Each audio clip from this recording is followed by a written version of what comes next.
Good morning বন্ধুরা, তোমরা সকলে কেমন আছো? আজকে মনটা খুব খারাপ।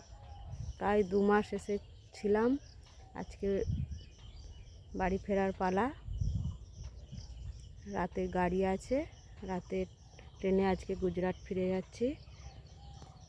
মনটা খুব খারাপ, মেয়েটাকে ছেড়ে যাব। তাই এত সুন্দর গ্রামের পরিবেশ, চারিদিকে সবুজে ঘেরা। এই দেখো, জানি না আবার কবে দেখতে পাবো। 1 বছরের অপেক্ষা করতে হবে, তারপর আবার দেখতে পাবো। মনটা খুবই খারাপ করছে বন্ধুরা।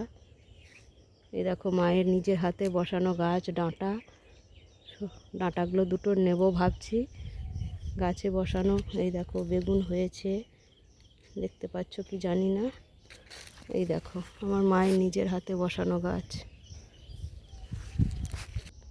এই দেখো এখানে লঙ্কা গাছ বসিয়েছে, লঙ্কাও হয়েছে প্রচুর। 2টো লঙ্কা আমি তুলবো, কাঁচা লঙ্কা, তার কারণ ট্রেনে যাওয়ার সময় নিতে হবে, মুড়ি খেতে হবে। ট্রেনের খাবার খুব একটা আমার পছন্দ হয় না।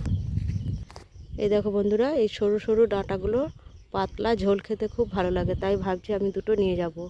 হ্যাঁ, পাওয়া যায় ওখানে সবই, কিন্তু এত সুন্দর টাটকা সবজি তো আর পাওয়া যাবে না, তাই ভাবছি 2টো নিয়ে নেবো। আর নেবো, এই দেখো এগুলো কি বলো তো, তোমরা যদি কেউ চিনতে পারো বলে থেকো। এগুলো হচ্ছে পাটের শাক। এই পাট শাক 2টো নিয়ে নেবো অল্প করে, তার কারণ ওখানে পাওয়া যায় না এই পাট শাকটা। অল্প করে 2টো নিয়ে যাব। আমার এই গ্রামের পরিবেশ তোমাদের কেমন লাগলো তোমরা কিন্তু অবশ্যই কমেন্ট করে জানিও বন্ধুরা। এই দেখো কত সুন্দর লাগছে চারিদিকে, মাঠে সবুজ। আর এই দেখো এখানে সব শশা গাছ লাগিয়েছে। এই দেখো এগুলো হচ্ছে শশা গাছ। আর কিছুদিন থাকলে হয়তো শশা ধরেও যেত, কিন্তু আর থাকবো না। অনেক দিন এসে থেকেছি, প্রায় 2 মাস। মেয়েটাকে ছেড়ে চলে যাব, তাই খুব মনটাও খারাপ লাগছে। চলো সকলে ভালো থেকো, এখন রাখছি, বাই।